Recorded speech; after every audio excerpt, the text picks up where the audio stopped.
हाँ तो विद्यार्थियों, आज अपने कल्पित विधि में नेक्स्ट सवाल देखेंगे। देखो वही विधि गिरेंगे एक बार तो कल्पित विधि, लेकिन यहाँ थोड़ा सा अपने देखने वाली बात यह है कि इस वर्ग अंतराल में थोड़ा सा देखूं तो 5 से 14, उसके बाद में इसने लिखा है 15 से 24। तो वर्ग अंतराल वाले सवाल जब मैंने स्टार्ट किया तब आपको बताया था कि अंतराल दो प्रकार के होते हैं, सतत और असतत। और ये वर्ग अंतराल कौन सा है? अपना असतत वर्ग अंतराल है। असतत का अर्थ क्या होता है कि ये देखो 14 पर खत्म हुआ तो दूसरा स्टार्ट कहां से हो गया? अपना 15 से स्टार्ट हुआ, यानी कि लगातार अंतराल नहीं है। एक 14 पर खत्म, दूसरा 15 से स्टार्ट, उसके बाद 24 पर खत्म, 25 से स्टार्ट। तो ऐसे अंतराल में क्या होता है, सबसे पहले इस अंतराल को अपने सेट करना होता है। ये यहाँ 14 लिखा है, तो अंतराल को सतत करना होता है। तो उस अंतराल को कैसे सतत किया जाता है वो अभी आपको बताता हूं मैं। पहले यहाँ जो सवाल दिया उसको वैसा का वैसा लिख रहा हूं एक बार मैं।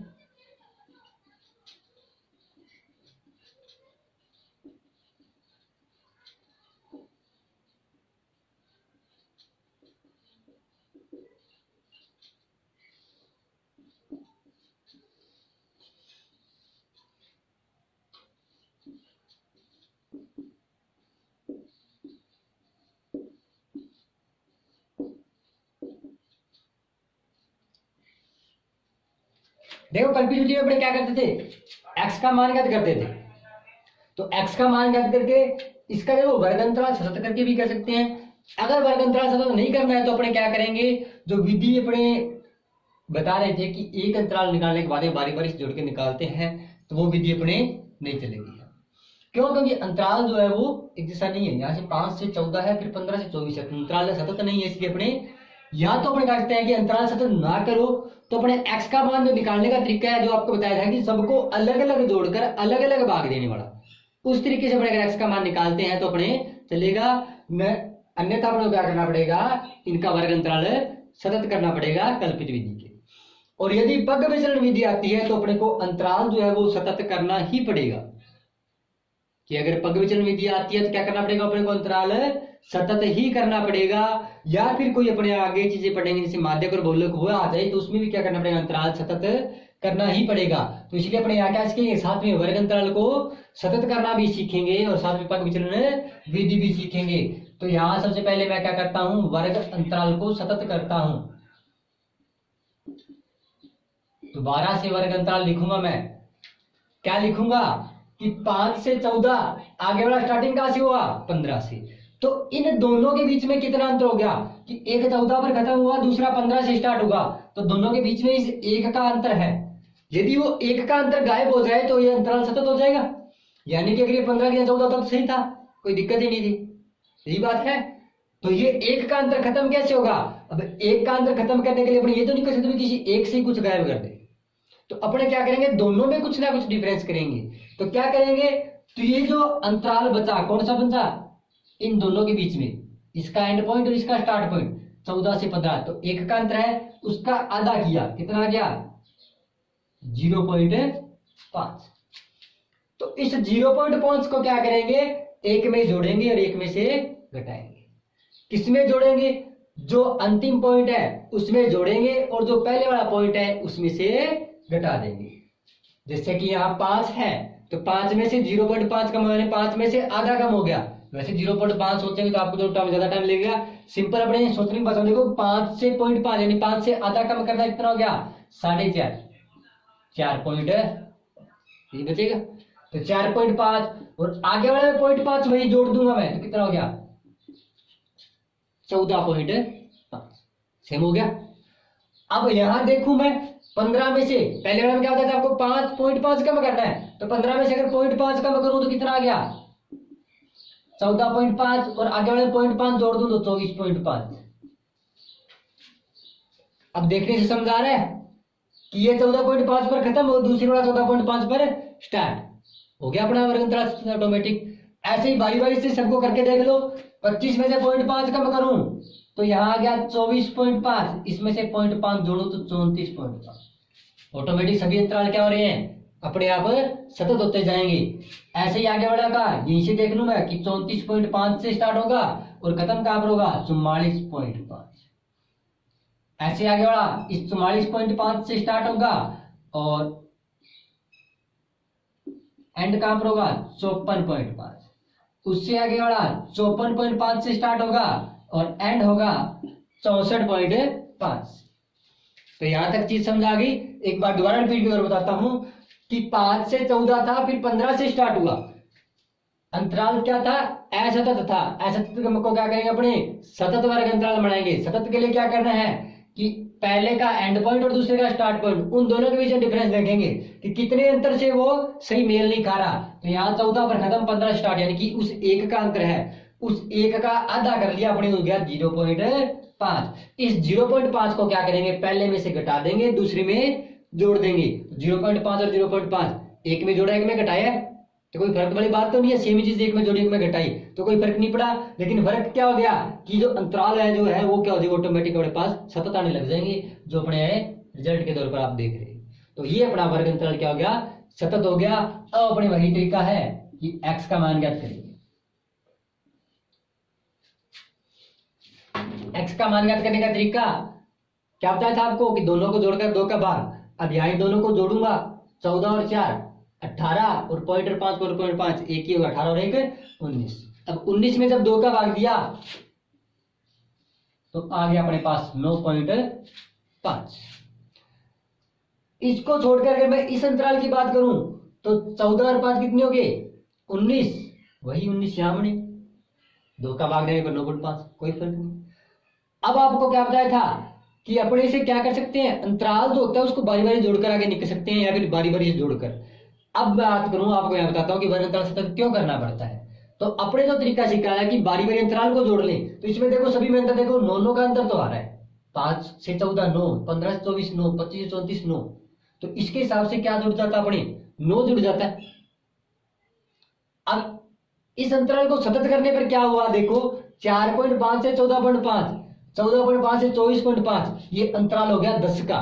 इसके हिसाब से कितना जुड़ेगा, 10 जुड़ेगा। अब इसके हिसाब से 10 जोड़ूं तो 9 और 10 कितना हो गया 19.5। तो ये कितना बनेगा 19.5 बनेगा। इससे उस अंतराल को नहीं जोड़ सकते क्योंकि अंतराल क्या है, असतत है। अगर इसको ऐसा का ऐसा ही रखोगे तो अपने क्या करना पड़ेगा, आपको बारी बारी से जोड़ना पड़ेगा। जैसे 24 और 15 को जोड़ूं तो 39, तो 39 में 2 का भाग दूंगा तो 19.5 ही आएगा अपने पास। तो यानी कि अगर अलग अलग जोड़कर करता हूं तो वर्ग अंतराल सतत करने की कोई जरूरत नहीं है जब तक अपने कल्पित विधि कर रहे हैं। और यदि अगर पग विचलन विधि आ जाए या फिर कोई और माध्यक बहुलक आ जाए तो फिर अपने को अंतराल सतत करना ही पड़ेगा। इसलिए अपने अंतराल सतत करने वाला तरीका भी सीखना जरूरी है। तो 19.5, उसके बाद में अंतराल जोड़ते जाएंगे, 19 और 10 29.5, फिर 10 जुड़ा 39.5, फिर 49.5 और फिर 59. तो ये आ गया अपने पास x का मान। अब अपने कुछ a का मान निकलता था, इनके बीच में से जैसे मैंने मान लिया 29.5, यहाँ से d निकलता था x माइनस e।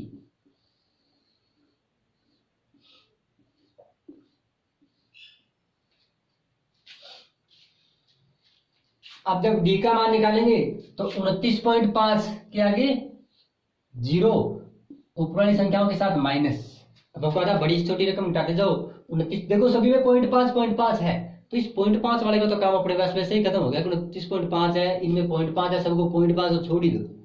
मैं सीधा देख लूं कि 29 और 9, 29 में से 9 गए, डीसी बचेगा, 0.5 दोनों में वैसे ही कट जाएगा। 29 में से 19 गए 10, यहां घटाऊंगा 10, फिर 20 बचेगा और फिर 30। अब यहां तक तो अपने कल्पित माध्य की विधि में करते ही आ रहे हैं कि कल्पित विधि में क्या करना होता है, x का मान निकालना होता है। जहां आपने एक चीज और सीख ली कि सतत अंतराल को सतत कैसे किया जाता है, x का मान आ गया, d का मान आ गया। फिर अपने क्या करते थे, f का d से गुणा करते थे। कल्पित विधि होती थी कि f का अपने d से, अगर इसी सवाल की अगर कल्पित विधि मेरे को करनी हो तो मैं क्या करूंगा, f का और d का गुणा करके एक कॉलम हो रहेगा, फिर आगे जोड़ करके जो आपको पीछे तरीका बताया था वही। लेकिन इसी सवाल को मैं कर रहा हूं पग विचलन विधि से। तो जब पग विचलन विधि से करते हैं तो इससे आगे एक स्टेप और चला जाता है, उसमें आता है u का मान और वो होता है d/h।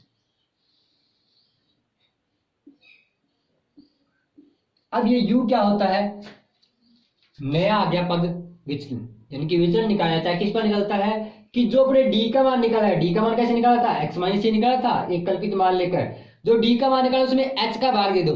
अब ये एच क्या चीज है, इसमें तो ए अपनी मर्जी से माना था, यहाँ एच जो है अपनी मर्जी से नहीं माना। ये जो वर्ग अंतराल दिया है उसमें कितना अंतर चल रहा है वो होता है एक्स का मान। यहां से देखो अंतराल का अंतर कितना चल रहा है 4.5 और 5 यानी कितना चल रहा है अंतर 10 का चल रहा है। अब ये अगर मैं अंतराल सतत नहीं करता, सीधा इस सवाल को देखता, यदि ये नहीं होता तो मेरे ये चीज तो सेम आती, ये भी सेम आते, लेकिन जब एच का मान देखता तो 5 से 14 तो अंतर कितना लिखता 9, और वो क्या होता क्योंकि अंतराल सतत होगा तभी अपने अंतराल को लेंगे, इसलिए अंतराल सतत करना जरूरी होता है। तो यहां से अंतराल कितना लिया जाएगा 10 लिया जाएगा ना कि 9, क्योंकि ये अंतराल सतत नहीं है तो ये अपने कोई काम का नहीं है, इसको सतत करके बना लिया वही काम लेंगे। तो डी की बटा एच करेंगे यानी कि सभी में 10 का भाग देंगे, 20 में 10 का भाग दिया 2, 1 यहाँ 0 यहाँ 1 यहाँ 2 और यहाँ 3। पग विचरण विधि में संख्याएं जो है बिल्कुल ही छोटी आती है, 1 2 3 इस प्रकार की संख्या आती है। स्टार्टिंग में अपनी प्रत्यक्ष विधि पढ़ी थी उसमें संख्याएं बड़ी बड़ी थी, कोई 1500 आ गया, 15,000 आता, कभी 1500 कभी 150 इस तरह से। उसके बाद में कल्पित विधि सीखी तो उसमें 100 तक की संख्या आने लगी, 100 आ गई, 200 आ गई, 500 आ गई, 700 आ गई। अब अगर पग विचरण विधि करते हैं तो संख्याएं और भी छोटी होगी, 1 2 3 4 5 इस प्रकार की संख्या आएंगी, और जब एफ से गुणा करेंगे तो बिल्कुल अपने पास ज्यादा बड़ी रकम नहीं होगी, छोटी बहुत रकम रहेगी। तो इसलिए अपने क्या करते हैं संख्या को छोटी करने के लिए विधि आगे चलते हैं। अब पग विचलन विधि में क्या होता है सिर्फ एक स्टेप ही बढ़ता है आगे कि डी से क्या आ गया यू का मान। अब वही तरीका बताया था कि एफ का गुणा करना होता है, किससे किया जाएगा अब यू से किया जाएगा। अब करेंगे एफ का गुणा यू से, तो मेरे पास एक कॉलम और आ जाएगा एफ यू। अब जो आपको बताया था गुणा, तो गुणा करने के लिए ध्यान रखना है कि एफ का गुणा करना है तो एफ वाला कॉलम कहाँ है यहाँ है, यू वाला कॉलम यहाँ है। एक बार गुणा करते हुए टाइम गड़बड़ हो तो 6 का गुणा करना है 2 से, 6 दूनी 12, 11 का गुणा करना है 1 से, 0 का 0, 23 का गुणा करना है 1 से, 14 का गुणा करना है 2 से, और 5 का गुणा करना है 3 से। देख लो आप संख्याएं कितनी छोटी छोटी है। तो अब वही तरीका माइनस वाली अलग जोड़ेंगे और प्लस वाली अलग जोड़ेंगे। जब माइनस वाली जोड़ूंगा तो माइनस के मेरे पास आएंगे 12 और 11 23, और जब प्लस वाली जोड़ूंगा तो प्लस वाले आएंगे 8 3 11 और 5 16, 2 2 4 और 2 6 66। तो प्लस की आ गई 66। अब वही तरीका जो आपको कहा था कि एक तो अपने एफ वाले कॉलम का जोड़ होता है जिसको कहते हैं सिग्मा एफ। एफ वाले इस कॉलम का जोड़ करूंगा मैं 6 और 1 7 1 8 3 11 4 15 और 5 2 3 2 5 2 7 और 1 8। तो सिग्मा एफ का मान कितना आ गया 80 आ गया। और सिग्मा एफ यू की बात करें, एफ डी तो बचा ही नहीं, एफ यू आ गया मेरे पास। एफ यू की बात करूं माइनस का 23 और प्लस का 66, प्लस की संख्या बड़ी है तो प्लस का बचेगा, कितना बचेगा प्लस का बचेगा मेरे पास 43। तो प्लस का कितना बचेगा मेरे पास 43। अब समांतर माध्य के सूत्र की बात करूं, पग विचलन से कुछ ना कुछ आगे बढ़े हैं तो पग विचलन का सूत्र याद होगा आपको कि ए प्लस सिग्मा एफ डी और सिग्मा एफ। तो देखो सिग्मा एफ तो आपको कहा था भाग में आना ही आना। अब यहां क्या हो गया एफ डी तो है नहीं, एफ का गुणा किससे कर रहे हैं यू से कर रहे हैं, तो यहां क्या आएगा सिग्मा एफ यू। अब अपने जो आपको बताया था कल्पित वाला टाइम कि अपने किसी ने कल्पित में क्या किया था कोई चीज घटा रहे थे बारी बारी तो उस सूत्र में जोड़ दी।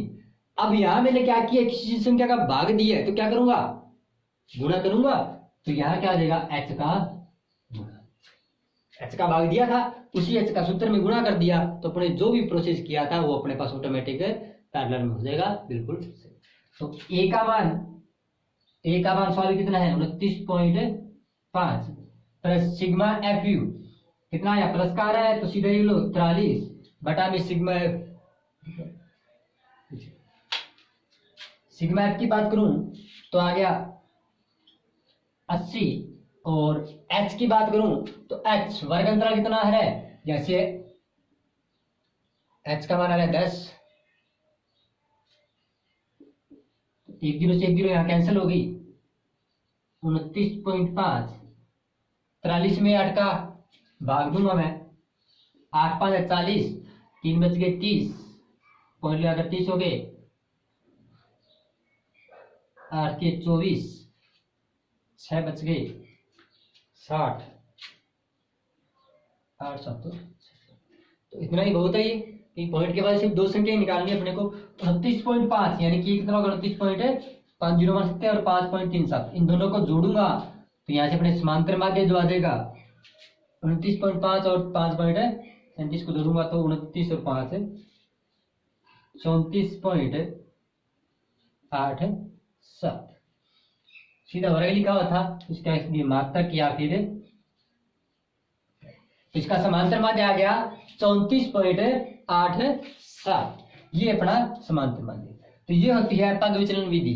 तो कल्पित जो विधि की थी उसके आगे थोड़ा सा प्रोसेस चल जाता है कि उसके आगे अपने क्या करते हैं, u का मान निकालते हैं। u क्या होता है, d बटा में h होता है, d बटा h यानी कि अपने क्या करेंगे, जो d निकाला था उसमें h का भाग, h क्या होता है, इस वर्ग अंतराल कितना है 10 का, तो d में h का भाग दे दिया अपने, u आ गया। आगे वही प्रोसेस है कि u आने के बाद में f और u का गुणा करेंगे, प्लस वाले अलग माइनस वाले अलग जोड़कर अपने कुछ एक संख्या बचेगी, और जो सूत्र है वो भी चेंज हो जाता है पग विचलन विधि से कि सिग्मा f u बटे सिग्मा f इंटू h। तो पग विचलन विधि से ये अपना सवाल हो गया।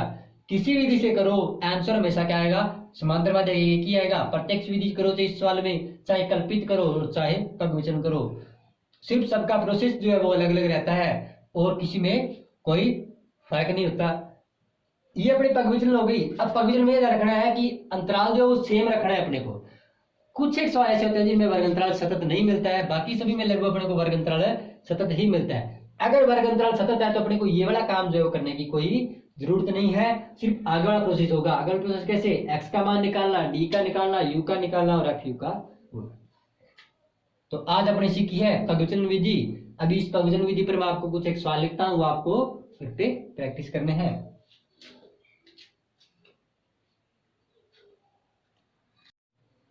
हाँ विद्यार्थियों, आज आपको ये पग विचलन विधि सिखाई है, उस पर 4 सवाल दिए हैं।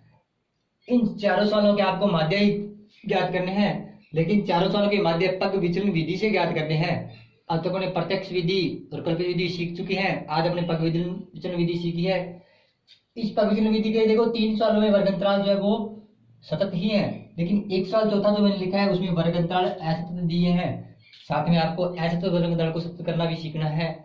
तो इन सभी सवालों के आपको घर पे प्रैक्टिस करनी है। आज के लिए इतना ही, बाकी नेक्स्ट वीडियो में कर सीखेंगे।